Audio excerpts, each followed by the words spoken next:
आपका स्वागत है कार्य पुस्तिका प्रकृति कक्षा 5 में। पाठ 2 मेरा परिवार मेरी प्रेरणा। प्रश्न नंबर 1 है, मदद शब्द में आपका क्या अर्थ है? मदद शब्द का अर्थ होता है किसी की सहायता करना। प्रश्न 2 है, क्या आपने कभी अपनी कक्षा या स्कूल में किसी की मदद की है? नीचे दी हुई तालिका में लिखिए। किसकी मदद की है? अपने दोस्त की। कहाँ मदद की है? कक्षा या स्कूल में। कक्षा में। क्यों मदद की? उसे ज़रूरत थी इसलिए मदद की। किस काम की मदद थी? गणित के सवाल नहीं आ रहे थे तो मैंने उसको हल करके बता दिया। पहला प्रश्न है, आपके घर में यदि कोई बुजुर्ग व्यक्ति है, उन्हें अपने दैनिक कार्यों को करने में क्या क्या कठिनाइयाँ होती हैं? आप या आपके परिवार के लोग उस बुजुर्ग व्यक्ति की मदद कैसे करते हैं? हाँ, मेरे घर में मेरे दादा दादी हैं, उन्हें चलने में दिक्कत होती है। हम उनका हाथ पकड़कर उन्हें चला देते हैं, उन्हें खाना देते हैं, पानी देते हैं और घर के बाकी लोग भी उनके कार्य कर देते हैं। यदि आपकी दादी चल नहीं पाती हैं तो आप उनकी मदद कैसे करेंगे? यदि सही विकल्प के सामने सही का निशान लगाओ। उनको समय पर खाना देंगे, उनको समय पर दवाई देंगे, उनको नहाने और शौचालय ले जाने की सुविधा देंगे। उपयोग सभी सही हैं, तो उपयोग सही सभी। 3, आप अपनी कक्षा के कार्यों में किस प्रकार सहायता कर सकते हैं? कक्षा की साफ सफाई करके, कक्षा का फर्नीचर व्यवस्थित करके, कक्षा की रीडिंग कॉर्नर में शिक्षक की मदद करके। प्रश्न 4 है, यदि कोई व्यक्ति पानी में डूब रहा है तो आप उसकी मदद किस प्रकार कर सकते हैं? पहले स्वयं डूब रहे व्यक्ति की मदद करने की कोशिश करेंगे। अगर मुझसे नहीं होगा तो फिर किसी और व्यक्ति को आवाज़ देकर बुलाएंगे। आज सुमित के शिक्षक गृहकार्य की जांच करेंगे, लेकिन उसने अपना गृहकार्य पूरा नहीं किया। शिक्षक से पूछने पर वह कहता है कि उसने गृहकार्य तो किया है लेकिन कॉपी लाना भूल गया है।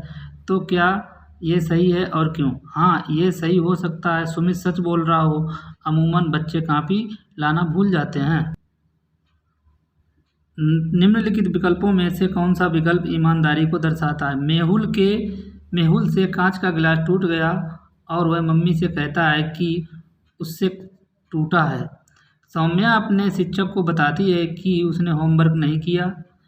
रोहित बेंच के नीचे गिरा हुआ रुपया उठाकर अपने शिक्षक को दे देता है। तो इसमें सभी तीनों ही ईमानदार हैं, उनको ईमानदार कहेंगे। ठीक है। पूजा अपने दोस्तों के साथ कभी भी कोई भी वस्तु नहीं बांटती है, तो क्या ये सही है और क्यों?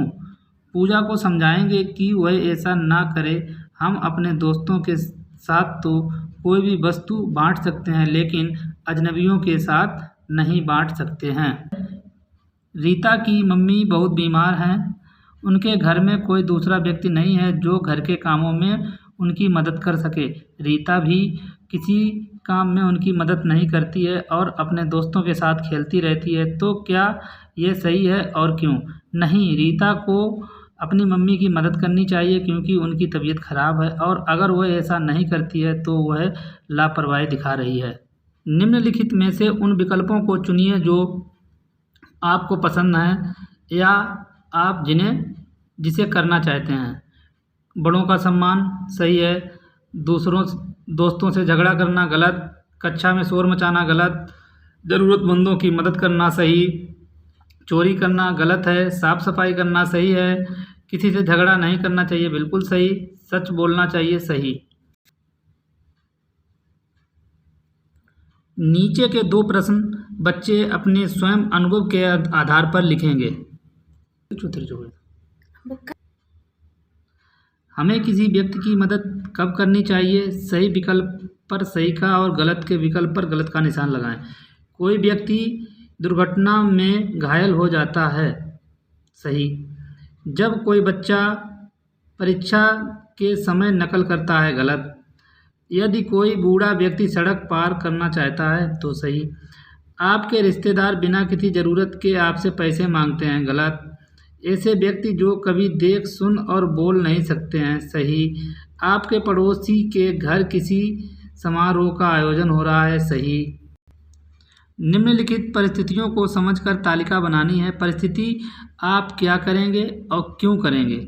यदि रास्ते में किसी व्यक्ति की दुर्घटना हो गई है तो क्या करें? एम्बुलेंस या परिचितों को फ़ोन करेंगे। हमें दूसरों के प्रति हमेशा सहानुभूति रखनी चाहिए, इस वजह से करेंगे। आगे क्या है? यदि कोई दुकानदार आपके द्वारा खरीदे गए सामान की गलती से कम लेता है तो क्या करेंगे? तो हम उसे सही कीमत लगाने के लिए कहेंगे। और क्यों कहेंगे? हमें ईमानदार रहना चाहिए।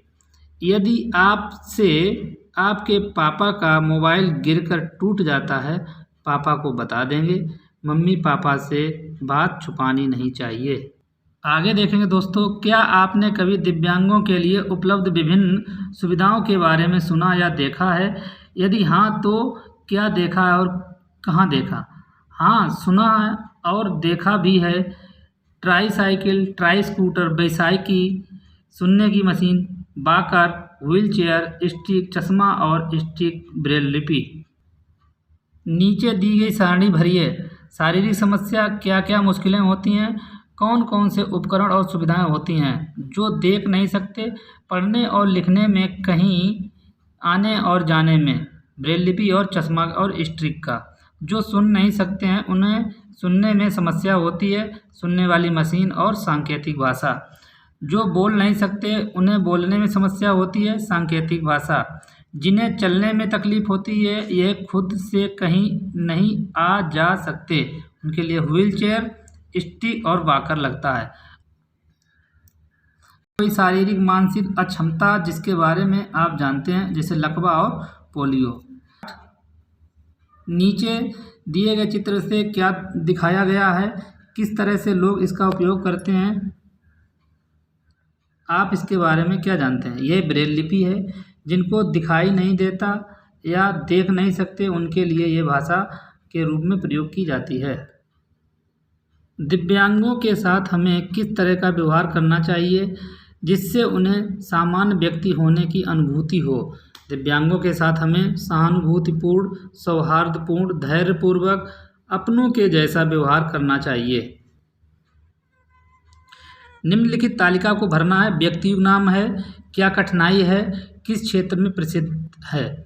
ये सुधा चंद्रन, इनका एक पैर नहीं है, लेकिन ये हमारे भरतनाट्यम की नृत्यांगना हैं। हमारे आगे हैं रविंद्र जैन, ये अंधे हैं इसलिए देख नहीं सकते हैं। भारतीय सिनेमा जगत में कुछ सबसे खूबसूरत, कर्णप्रिय और भावपूर्ण गीतों के लिए जाने जाते हैं। शरद गायकवाड़ एक हाथ से अपाहिज हैं, पैरा ओलंपिक तैराक में इन्हें रिकॉर्ड बनाया है। ये हैं शेखर नायक, ये अंधे हैं इसलिए देख नहीं सकते। शेखर नायक एक भारतीय नेत्रहीन क्रिकेटर और भारत की राष्ट्रीय नेत्रहीन क्रिकेट टीम के पूर्व कप्तान हैं। आगे है, ऊपर दिए गए व्यक्तियों में से हमें क्या सीख मिलती है? शारीरिक दिव्यांगता के होने के बावजूद भी ये लोग सफलता के मार्ग पर आगे बढ़े।